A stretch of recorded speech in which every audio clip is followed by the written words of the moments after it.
முருகப்பெருமானின் மூன்றாம் படை வீடான பழனி. முருகப்பெருமானுடைய உத்தரவின் பேரில் போகர் என்ற சித்தரினுடைய தலைமையிலே 81 சித்தர்கள் ஒன்று கூடி சுமார் 4000 மூலிகைகளை கொண்டு நவபாசான சிலையை உருவாக்கி தண்டாயுதபாணி என்ற பெயரில் பிரதிஷ்டை செய்யப்பட்ட திருக்கோவில் பழனி ஸ்தலமாகும். மூலவரான தண்டாயுதபாணி தெய்வத்தினுடைய நவபாசான சிலையிலே இருந்து வருகின்ற ஒளிக்கதிர்களானது எப்பேற்பட்ட நோயையும் குணமாக்கக்கூடிய சக்தி வாய்ந்தது. அதனால் நோய் நீங்கக்கூடிய ஸ்தலமாக இந்த பழனி விளங்குகின்றது. இங்கே பாடப்பட்ட திருப்புகழ்.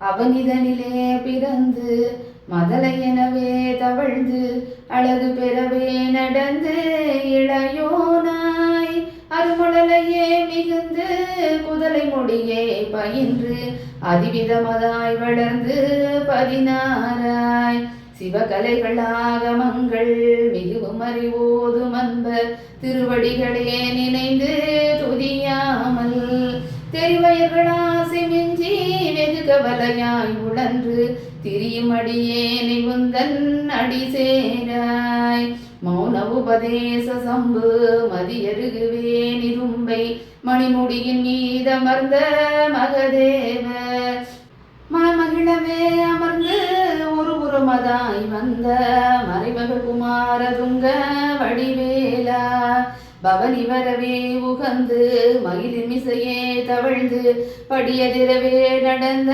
கடல் நீரா பரமபதமே தெரிந்து முருகன் எனவே உகந்து பழனிமலை மீதமர்ந்த பெருமாளே பழனிமலை மீதமர்ந்த பெருமாளே பழனிமலை மீதமர்ந்த பெருமாளே என்ற பாடலை பாடி முருகப்பெருமான இந்த தலத்தில் தரிசனம் செய்ய எப்பேற்பட்ட நோயும் நீங்கி நமக்கு ஆரோக்கியமான சிறப்பான வாழ்க்கை அமையும் என்பதிலே எல்லோரும் சந்தேகமில்லை. நன்றி.